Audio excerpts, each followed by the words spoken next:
Colombian drug lord and narcoterrorist who was the founder and sole leader of the Medellin cartel. Dubbed the King of Cocaine, Escobar is the wealthiest criminal in history, having amassed an estimated net worth of $30 billion by the time of his death, equivalent to $64 billion as of 2021, while his drug cartel monopolized the cocaine trade.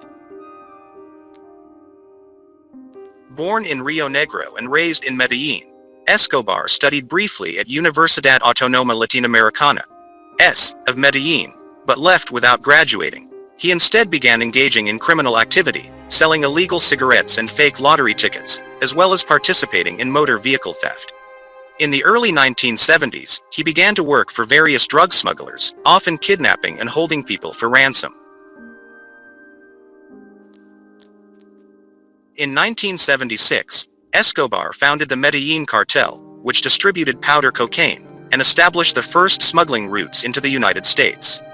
Escobar's infiltration into the U.S. created exponential demand for cocaine, and by the 1980s it was estimated Escobar led monthly shipments of 70 to 80 tons of cocaine into the country from Colombia.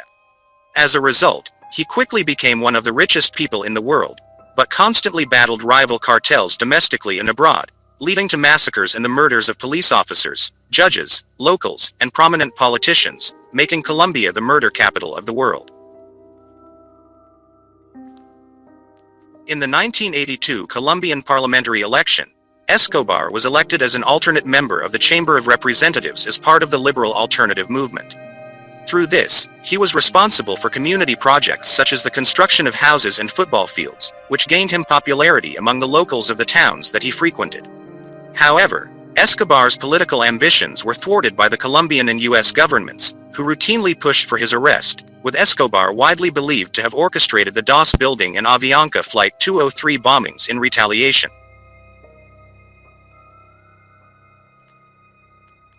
During the height of its operations, the Medellin cartel brought in more than $70 million per day, tilde $149.5 million in 2021 money. This level of income is roughly $26 billion per annum, $55.5 billion in 2021 money. Smuggling 15 tons of cocaine per day, worth more than $500 million, into the United States, the cartel spent over $1,000 per week purchasing rubber bands to wrap the stacks of cash they received, storing most of it in their warehouses. 10% of the cash had to be written off per year because of spoilage, due to rats creeping in and nibbling on the bills they could reach.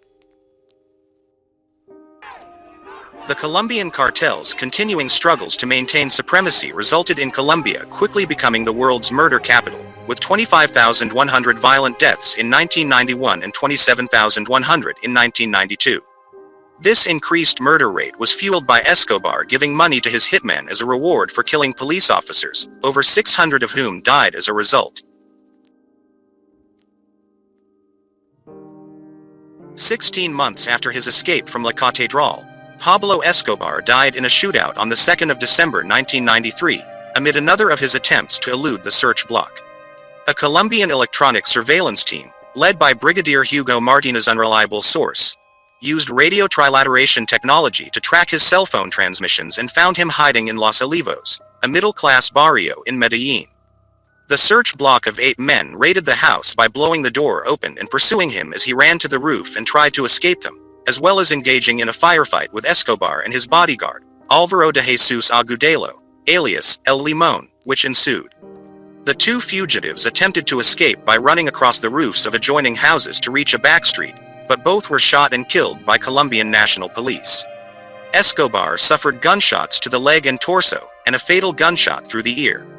It has never been proven who actually fired the final shot into his ear, nor has it been determined whether this shot was made during the gunfight or as part of a possible execution, with wide speculation remaining regarding the subject. Some of Escobar's relatives believe that he committed suicide. His 2 brothers, Roberto Escobar and Fernando Sanchez Arellano, believe that he shot himself through the ear. In a statement regarding the topic, the duo stated that Pablo had committed suicide, he did not get killed. During all the years they went after him, he would say to me every day that if he was really cornered without a way out, he would shoot himself through the ear.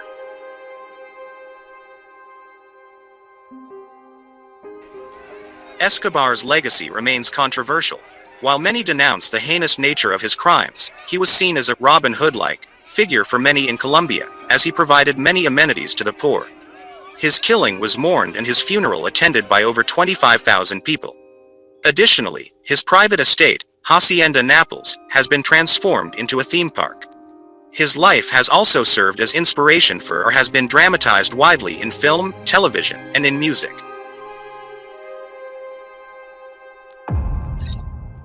If you like my content, don't forget to subscribe. See you in the next video.